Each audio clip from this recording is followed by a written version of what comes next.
महाशिवरात्रि का आध्यात्मिक और वैज्ञानिक दोनों तरीके से महत्व है।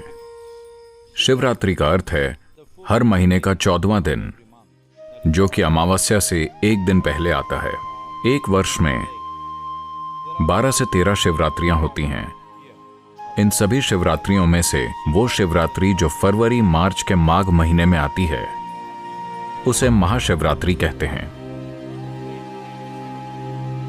ग्रह के उत्तरी गोलार्ध में उस दिन इंसानी सिस्टम में ऊर्जा स्वाभाविक रूप से ऊपर की ओर बढ़ती है।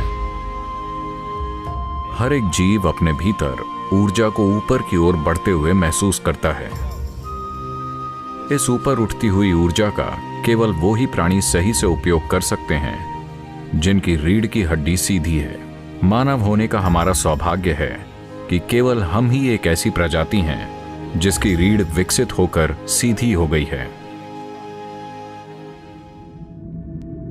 अगर आप दूसरी प्रजातियों के विकास की प्रक्रिया को देखें तो आप पाएंगे कि बिना रीढ़ वाले से रीढ़ वाले की तरफ बढ़ना एक महत्वपूर्ण कदम था, और विकास प्रक्रिया में दूसरा महत्वपूर्ण कदम था रीढ़ का आड़ी अवस्था से खड़ी अवस्था में आना। मस्तिष्क वास्तव में तभी विकसित हुआ जब रीढ़ सीधी हुई।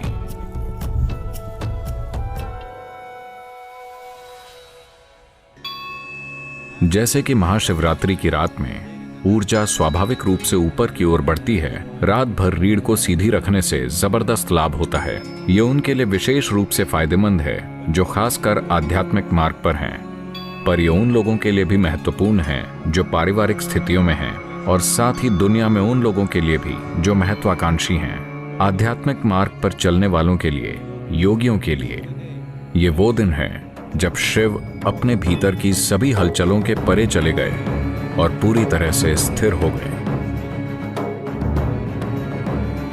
इसी दिन उनकी तीसरी आंख खुल गई और उनका बोध खिल उठा। हम ये कह रहे हैं कि ये दो आंखें सिर्फ इंद्रियां हैं। ये आपको आपके आसपास के भौतिक पक्षों को ही दिखा सकती हैं, लेकिन अगर आप इन भौतिक पक्षों का आधार देखना चाहते हैं, अगर आप उन सूक्ष्म आयामों को देखना चाहते हैं जो प्रकृति की भौतिकता से परे है, अगर आप उसे जानना चाहते हैं, तो आपको बोध के एक अलग आयाम की जरूरत है। बोध का वो आयाम जो भौतिक से परे है, उसे तीसरी आंख कहते हैं। तो ये वो दिन है जो आपके तीसरी आंख खोलने या आपके भीतर बोध के गहरे आयाम को उजागर करने की यात्रा को सहज बनाता है।